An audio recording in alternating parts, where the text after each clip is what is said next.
in the concrete halls of Roosevelt High School in Detroit, Michigan. They saw only what they wanted to see. A quiet black woman with natural hair pulled back in a simple ponytail, worn sneakers that had walked too many miles, thrift store clothes that spoke of struggle rather than choice. Someone easy to ignore, someone easier to target. But beneath Maya, Johnson's gentle exterior lived something they never expected. Years of discipline carved into muscle memory, decades of training that had forged steel from flesh. A warrior's heart wrapped in careful kindness. When the bullies finally pushed too far, they discovered that sometimes the most dangerous people are the ones who choose not to fight until they have no choice left. What would you do if everyone saw you as weak, but you held the power to prove them devastatingly wrong? Maya Johnson moved through the metal detectors of Roosevelt High like smoke through shadows. At 32 years old, she was a ghost among teenagers, pursuing her GED while juggling two part-time jobs that barely kept her afloat. Her dark skin seemed to absorb the harsh fluorescent lights that buzzed overhead, making her nearly invisible in the crowded hallways. Her hair, natural and beautiful in its coiled texture, was always pulled back in that same practical ponytail, no time or money for elaborate styles that other women her age might afford. She carried herself with quiet dignity, shoulders straight, despite the weight of exhaustion that pressed down on her like a physical thing. The other students looked right through her, and Maya had learned to prefer it that way. Invisibility was safer than scrutiny. Silence was better than the questions she couldn't answer about why a grown woman was sitting in classes with kids young enough to be her children. She wore the same rotation of 5 outfits, clean and pressed with military precision, but clearly secondhand. Her backpack was patched in 3 places with duct tape, and her notebooks were filled with the careful handwriting of someone who treated every word like it mattered. But if they had looked closer, really looked, they might have noticed details that didn't quite fit the picture of defeat they'd painted in their minds. The way Maya moved with perfect balance, even when carrying heavy textbooks and binders, how her shoulders never truly slouched, despite carrying the weight of 2 jobs and night school. The small scar above her left eyebrow that caught the light at certain angles. Speaking of impacts, that had nothing to do with clumsiness. The way her hands, though soft, from years of service work, bore calluses in specific places that suggested they'd once been wrapped in different materials entirely. Most telling of all was the unconscious way she rolled her shoulders before sitting down in each classroom, a habit so ingrained she wasn't even aware of it anymore. It was the automatic warm-up ritual of someone whose body remembered what it meant to prepare for battle.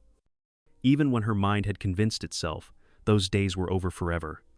In her patched backpack, tucked between a worn calculator and dog-eared GED preparation books, Maya carried something that told a different story entirely. A photograph, faded from years of careful folding and unfolding, showed a younger version of herself standing in a boxing ring. Her gloved hands were raised in victory, a championship belt gleaming around her waist, and her eyes blazed with the fire of someone who had never known defeat. The image was creased and soft from handling, but the power captured in that moment remained undimmed by time or circumstance. Sometimes, during particularly difficult days, when the whispers followed her down the hallway, or when customers at the diner treated her like she was invisible, Maya would trace her finger along the edges of that photograph. She would remember what it felt like to have a crowd chant her name, to feel invincible, to know with absolute certainty who she was and what she was capable of achieving. But those moments of remembering always came with pain sharp enough to make her fold the photograph away again, tucking it deeper into her bag, where it couldn't hurt her with its promises of a life that no longer existed. The hallways of Roosevelt High were a different kind of ring now, with different rules and different stakes.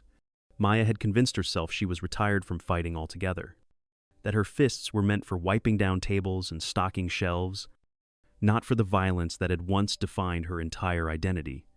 She told herself that she was content being nobody special, just another adult student trying to finish what life had interrupted years before. The photograph in Maya's backpack held only a fraction of her story, a single frame from a film that had been cut short just as it was reaching its climax. Maya Lightning Johnson had once been the youngest amateur boxing champion in Michigan's history. At 19 years old, she was undefeated in 43 fights, with 37 of those victories coming by way of knockout. Her hands moved like lightning hence. The nickname and her power was devastating enough to end fights with a single perfect punch. ESPN had called her the future of women's boxing in a feature article that she'd kept pinned to her bedroom wall until the day she threw it away. Nike had offered her a sponsorship deal worth more money than her family had ever seen. Olympic scouts watched her train with the intensity of treasure hunters who'd found gold. She was everything the sport needed: young, talented, charismatic, and absolutely unstoppable when she stepped between the ropes. Her coach, Eddie Martinez, had been the closest thing to a father she'd ever known. He'd found her at 12 years old, getting jumped by 3 older kids behind a Detroit liquor store. And instead of calling the police or walking away like most adults would have done, he taught her how to fight back properly. Boxing isn't about hurting people, Maya, he used to say while wrapping her hands before training sessions. It's about protecting yourself and proving what you're made of. Remember that, and you'll never lose sight of who you are. For 7 years, Eddie trained her for free, believing in her potential when no one else in the world would even give her a chance. He drove her to competitions in his beat-up Honda Civic that smelled like leather and hope. He paid for her equipment out of his own pocket, never asking for anything in return except that she give her absolute best effort every single day. He was in her corner for every victory, shouting instructions and encouragement that she could hear even over the roar of crowds that grew larger with each fight. The night before the Olympic trials that would determine her future, Maya felt like she was standing on the edge of everything she'd ever dreamed of achieving. She'd been training for this moment her entire adult life. The local news wanted interviews. Her community had raised money to send her to the trials in style. Everything was perfect, aligned, like stars that had finally decided to shine in her favor. Until Eddie didn't show up for their final training session, Maya waited for 2 hours in the empty gym, assuming he was stuck in traffic or dealing with some minor emergency. When she finally went looking for him, she found him slumped over his desk in the tiny office that served as the gym's headquarters. Heart attack. Massive and instant. The man who had given her everything, who had believed in her when she couldn't believe in herself, was gone. And she hadn't even been there to say goodbye, to tell him how much he meant to her, to hold his hand as he passed from the world that had been made better by his presence. But the worst part, the detail that would haunt her for the next 13 years, came 3 days after the funeral. Maya learned that Eddie had secretly remortgaged his house to keep the gym running and pay for her training expenses. He'd never mentioned the financial struggles that had been crushing him. He'd never asked for help or suggested that maybe she should contribute to her own development. He'd simply sacrificed everything he owned to give her the chance she deserved. And now his widow Carmen was losing everything as a result of his generosity. Maya made a choice that night that changed the trajectory of her entire life. She withdrew from the Olympic trials without explanation. She sold her trophies, her equipment, even the championship belt that had been the symbol of everything she'd achieved. Every penny went to Carmen. And while it wasn't enough to save the gym that had been Maya's sanctuary for 7 years, it was enough to keep the woman who had welcomed her like a daughter from losing her home. Maya walked away from boxing completely that week.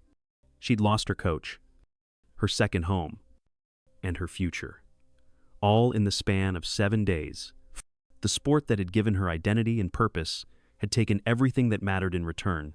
For 13 years, she'd kept that promise to herself: no more fighting, no more competitions, no more dreams of glory that came at other people's expense. It started the way these things always do, small and seemingly insignificant, like a crack in a dam that no one notices until the water starts pouring through. Jaden Brooks controlled Roosevelt High School through a combination of family money, athletic reputation, and the kind of casual cruelty that teenagers mistake for power. His father sat on the city council. His mother dominated the school board. And he quarterbacked a football team that hadn't won a championship in 15 years, but still acted like they owned every inch of Detroit. When Jaden first noticed Maya, it was only because she'd accidentally bumped into him while carrying a stack of library books that reached nearly to her chin. The collision was gentle, barely more than a brush of shoulders. But it was enough to knock one book from her careful grip as she bent to retrieve it, mumbling an apology. Jaden saw an opportunity for entertainment at someone else's expense. "Watch where you're walking, Grandma," he sneered, his voice pitched loud enough for his crew to hear and appreciate. "Shouldn't you be in a nursing home or something? This is a high school, not a senior center." His friends laughed on cue, their voices sharp, with the particular cruelty that only teenagers can master. Maya simply apologized again and kept walking. But something about her calm response seemed to irritate Jaden more than defiance would have. Maybe it was the way she didn't flinch or cower. Maybe it was how she looked him directly in the eye before apologizing, treating him like a person rather than a threat. Whatever it was, Jaden decided that Maya Johnson was going to become his new favorite target. The harassment escalated with systematic precision. Jaden would accidentally knock her books out of her hands in the hallway, then offer fake apologies while his friends filmed her picking up scattered papers. His girlfriend Brittany Chen, whose wealthy parents had essentially purchased her way into every honor society the school offered, began making loud, pointed comments whenever Maya walked by. "It's so sad when people try to relive their youth," she would say, her voice dripping with manufactured sympathy. Like, "At some point you have to accept that you missed your chance. You know?" The football team started a betting pool on whether Maya would drop out before graduation. They called it Granny Watch and kept a running tally on a whiteboard in their locker room. Teachers either didn't notice the systematic campaign being waged against Maya, or they pretended not to see what was happening right in front of them. After all, the Brooks family donated generously to the school's athletic programs, and Maya was just some older woman that nobody really knew or cared about. The psychological warfare intensified when they discovered where Maya worked during her off hours. Mel's Diner was a greasy spoon establishment that catered to factory workers and late-night truckers. The kind of place where tips were small and dignity was a luxury most customers couldn't afford to extend to the help. Jaden and his crew started showing up during Maya's shifts, ordering complicated drinks they would inevitably send back, leaving deliberate messes for her to clean up, and recording her reactions on their phones for later entertainment. "Look at this," Brittany would whisper loudly while holding up her phone, making sure Maya could see herself being filmed while wiping down sticky tables. She's probably somebody's grandmother, working a job meant for teenagers. It's actually kind of heartbreaking when you think about it. The videos they posted never showed the full context of their harassment. Just Maya looking tired and defeated, while young voices provided mocking commentary in the background. But the real cruelty began when they learned about Maya's educational goals and future plans. She had been quietly accepted into Wayne State University's pre-law program, contingent on successfully completing her GED requirements. It was a dream she'd kept carefully private, sharing it only with her academic counselor, Mrs. Rodriguez, during their monthly check-in meetings. Somehow, through means Maya never discovered, Jaden found out about her acceptance letter and her plans to become a lawyer. "Did you guys hear the news?" Jaden announced during lunch period, his voice carrying across the cafeteria like a town crier delivering gossip. "Our favorite old lady thinks she's going to be a lawyer, Maya Johnson. Attorney at law." The laughter that followed was cruel and infectious, spreading from table to table, as students who barely knew Maya joined in the mockery.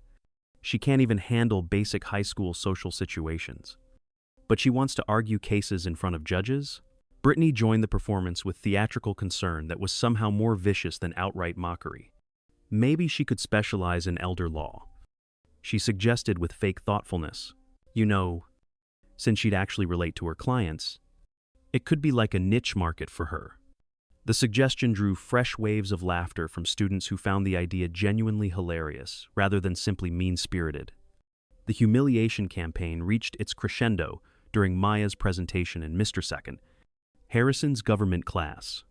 She had prepared for weeks, researching civil rights legislation with the thoroughness of someone who genuinely cared about justice and equality.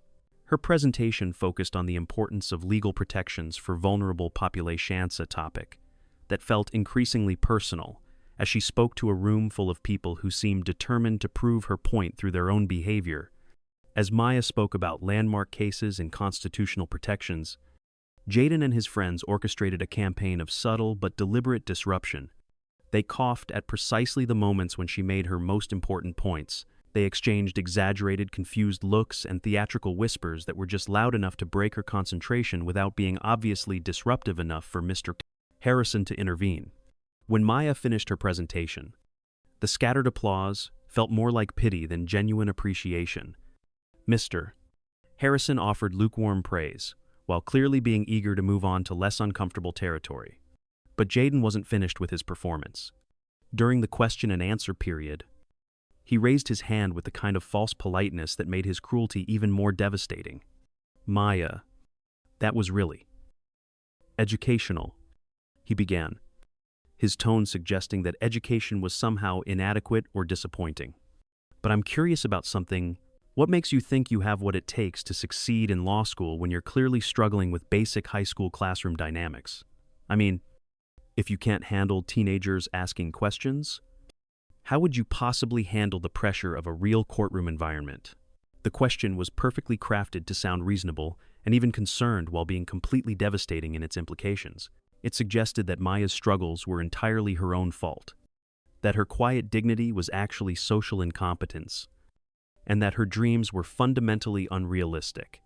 Other students shifted uncomfortably in their seats, sensing the cruelty, but unwilling to intervene or speak up on her behalf.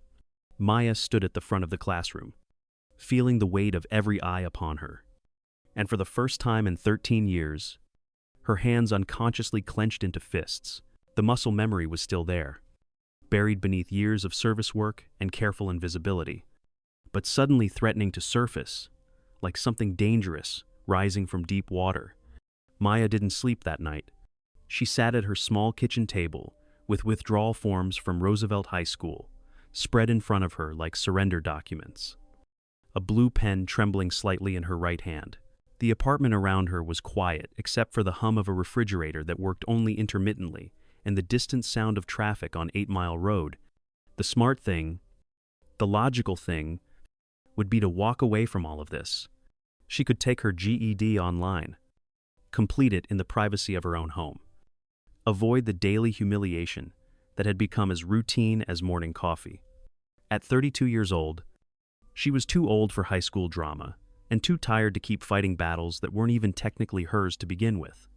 She'd already survived 13 years of grief, poverty, and setbacks that would have broken lesser people.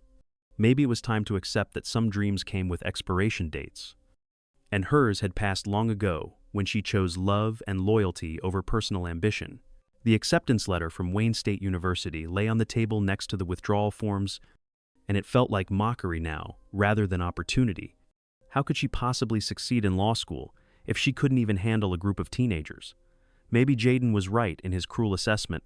Maybe she was deluding herself, trying to reclaim a youth that was long gone, and a potential that had expired, along with the man who had believed in it most. Maya picked up the pen and started to sign her name on the withdrawal form, M-A-Y. But her hand stopped midway through the second letter. Something was crinkling in her backpack, which sat on the chair beside her. The sound was soft but persistent, like whispered encouragement from someone who knew her better than she knew herself. She reached into the bag and pulled out the faded photograph of her younger self, championship belt gleaming under arena lights, hands raised in victory, eyes blazing with the kind of confidence that seemed impossible now. She stared into the eyes of the girl she used to be, and for a moment, it was like looking at a stranger. That girl had never backed down from anything or anyone. That girl had taken punch after punch and kept fighting until the final bell, no matter how badly she was hurt or how impossible victory seemed. That girl had believed, with absolute certainty, that she deserved to win every fight she entered. But more than that, Maya suddenly remembered Eddie's voice from all those years ago. as clear as if he were sitting at the kitchen table beside her. Boxing isn't about hurting people, Maya. It's about protecting yourself and proving what you're made of. She'd been so focused on the first part of that lesson that she'd completely forgotten about the second. She'd been protecting herself by hiding, by staying small, by letting other people define her worth and her possibilities, but she'd forgotten entirely about proving what she was made of. Maya tore up the withdrawal form, ripping it into pieces small enough that she could never reassemble her surrender. She wasn't that 19-year-old champion anymore. That girl was gone forever, buried alongside Eddie Martinez in a Detroit cemetery. But she was still Maya Johnson, and Maya Johnson had survived things that would have destroyed weaker people. Some spoiled teenagers weren't going to be the thing that finally broke her spirit. The next morning, Maya walked into Roosevelt High School with her shoulders back and her head high for the first time in months. She had no specific plan except to finish what she'd started. But for the first time since the harassment began, her hands weren't shaking when she picked up her books.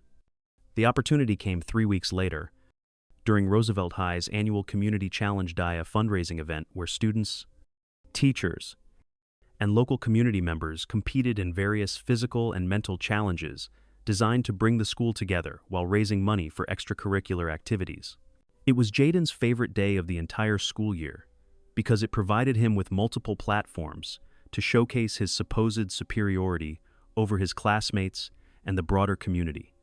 This year, he had been particularly vocal about the new self-defense demonstration that had been added to the day's schedule at the request of concerned parents who wanted their children to learn basic safety skills. It's really important for people to know how to protect themselves, he had announced during the morning announcements, his eyes scanning the hallway crowd until they found Maya standing by her locker. Especially vulnerable members of our community who might not have, let's say, natural advantages when it comes to physical confrontations. The implication was crystal clear to everyone who heard it, and the barely suppressed snickers from his crew confirmed that Maya was the intended target of whatever public humiliation he was planning. The self-defense demonstration was scheduled for the main gymnasium during the lunch period, when the largest possible audience would be available to witness whatever spectacle Jaden had in mind. Maya knew exactly what he was planning because she'd seen Bullies operate for most of her life. He would volunteer her as a practice partner for the demonstration, counting on her to be too intimidated or incompetent to defend herself properly.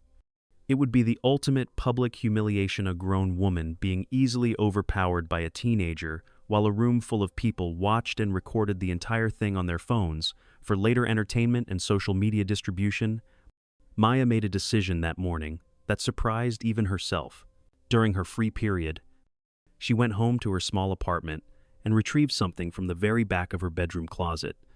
Buried beneath old winter coats and boxes of items she couldn't afford to replace, her old training gloves emerged from their hiding place like relics from an archaeological dig, worn and faded, but still perfectly intact. They felt strange in her hands, after 13 years, but when she slipped them on, they fit exactly the way they always had. She also grabbed something else she'd kept hidden for more than a decade, her championship ring from the Michigan Golden Gloves tournament. It was a simple band of gold, with a small diamond, nothing flashy or expensive, but it represented everything she'd once been and achieved. Maya slipped it onto her right hand for the first time since Eddie's funeral, and immediately felt something shift inside her chestnut. Quite confidence, but something close to it. When Maya returned to school for the afternoon session, she noticed something different in the hallway dynamics around her. Word had spread through the student body that Jaden was planning something special for the self-defense demonstration, something involving Maya specifically. Students who normally ignored her completely were now watching her with a mixture of pity and anticipation. Like spectators gathering around the site of an inevitable accident, teachers whispered among themselves in the faculty lounge, clearly aware that some kind of confrontation was brewing but uncertain about how to prevent it, without appearing to take sides in what they probably viewed as typical teenage drama.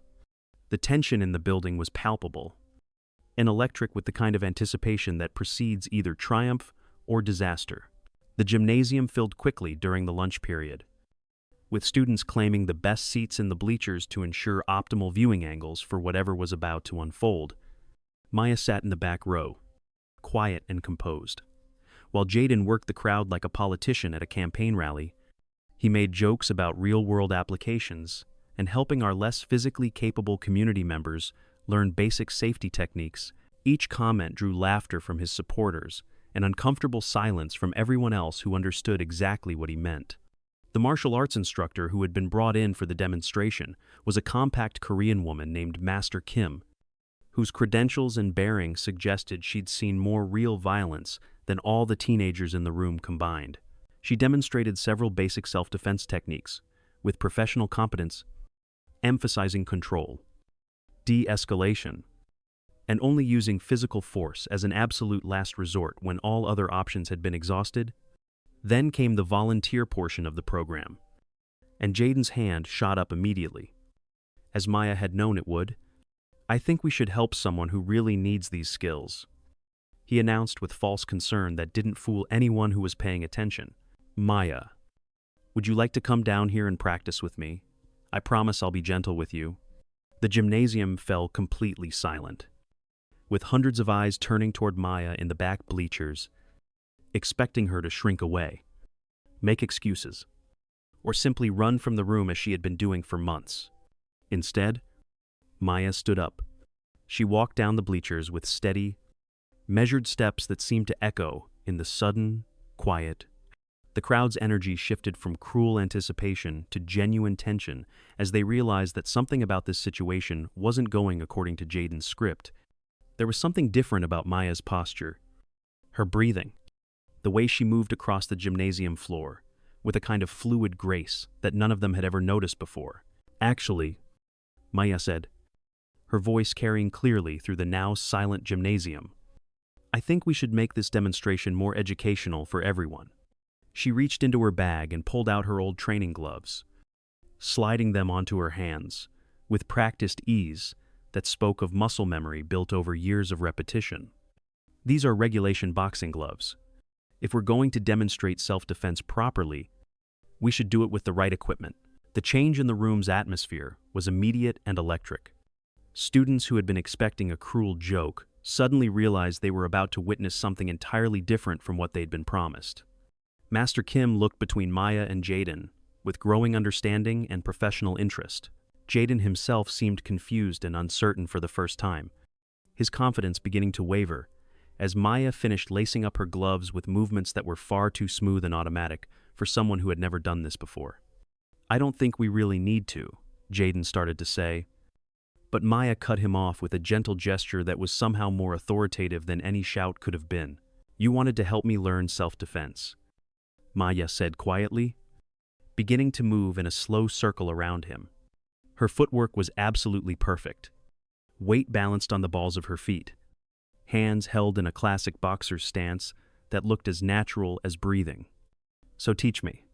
Show everyone here how a strong young man handles a vulnerable older woman who doesn't know how to protect herself." What happened next lasted less than 60 seconds, but it would be replayed in whispered conversations and awed retellings for months and years afterward. Jaden threw the first punch a wild, clumsy haymaker that telegraphed his intention from miles away and had no technique or training behind it. Maya moved like water flowing around a stone, slipping the punch with minimal effort and responding with a lightning-fast jab that stopped exactly 1 inch short of his nose. The precision was absolutely perfect. She could have broken his nose, given him a concussion, or knocked him unconscious with that single punch. Instead, she demonstrated control that was more impressive than any display of raw power could have been. Jaden tried again, this time attempting to grab her in a bear hug that he probably thought would end the demonstration quickly. Maya's response was a textbook display of defensive boxing technique, refined over years of professional training. She pivoted on her back foot, created distance with a subtle step, and threw a 3-punch combination that would have been devastating if she had chosen to make contact. Instead, each punch stopped millimeters from its targetous solar plexus. His temple, his chin.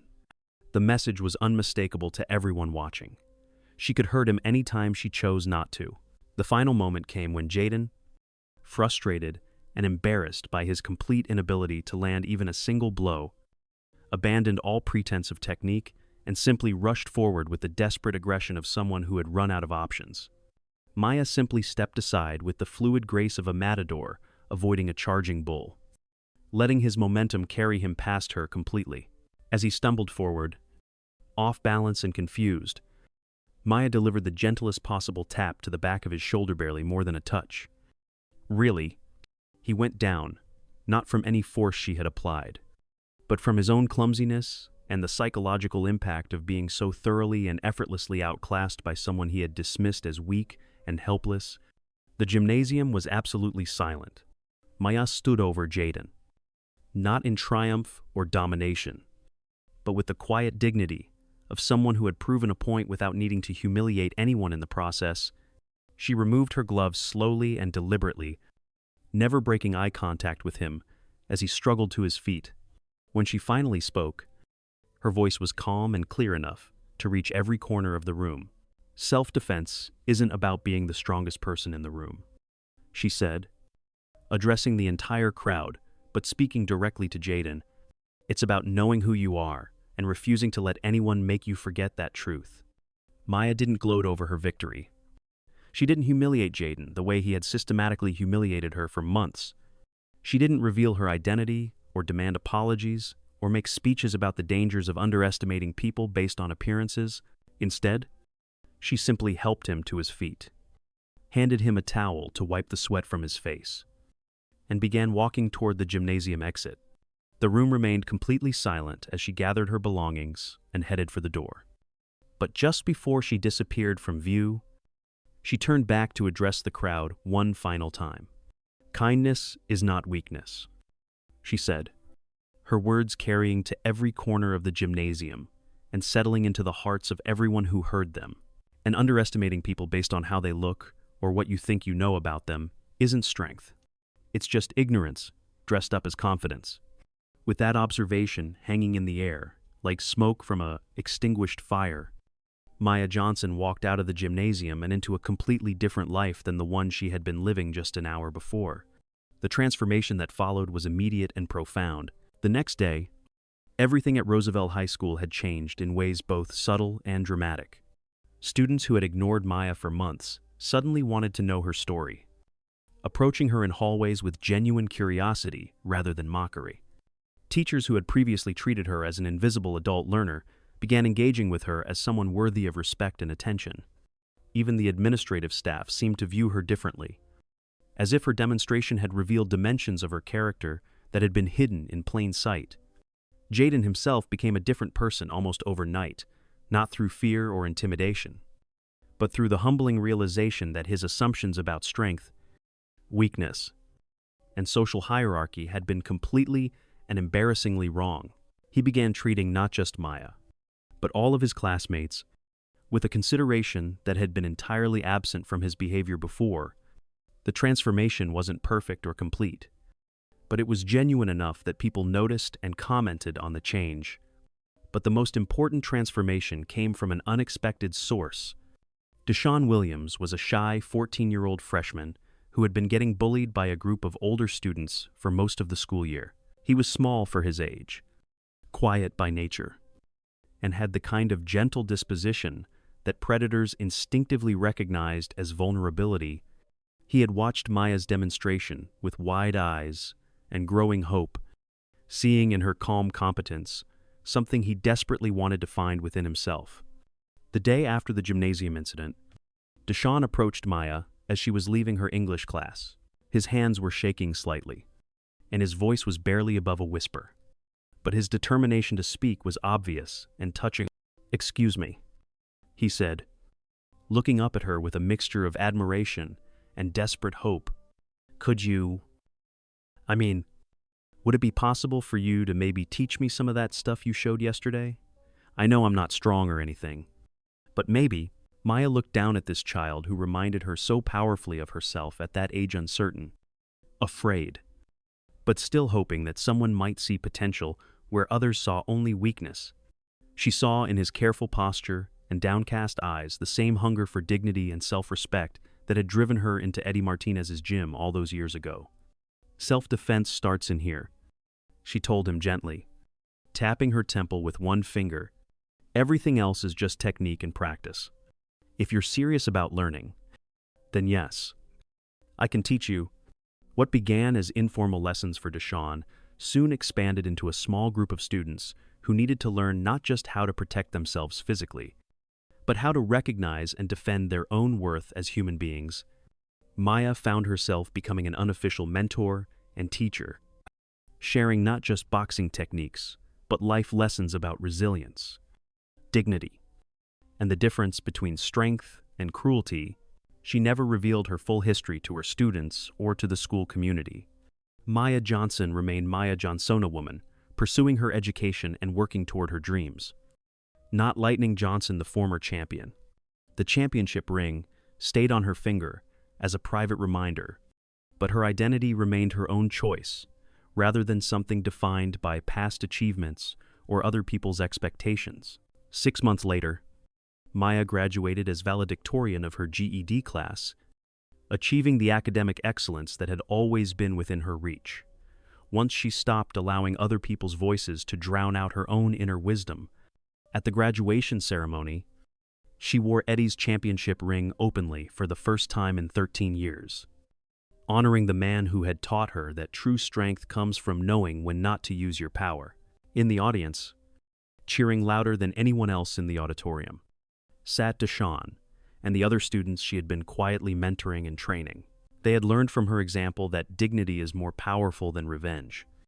That true victory comes not from defeating others, but from refusing to be defeated by circumstances. And that sometimes the most important battles are won, not through violence, but through the simple act of remaining true to yourself when everyone else expects you to become someone smaller. Some battles are won, not with power, but with dignity. Some victories are measured not in knockouts, but in the quiet satisfaction of knowing you chose compassion over cruelty, when cruelty would have been easier and more immediately satisfying. If you face such systematic injustice and humiliation today, would you have Maya's strength to respond with grace instead of revenge?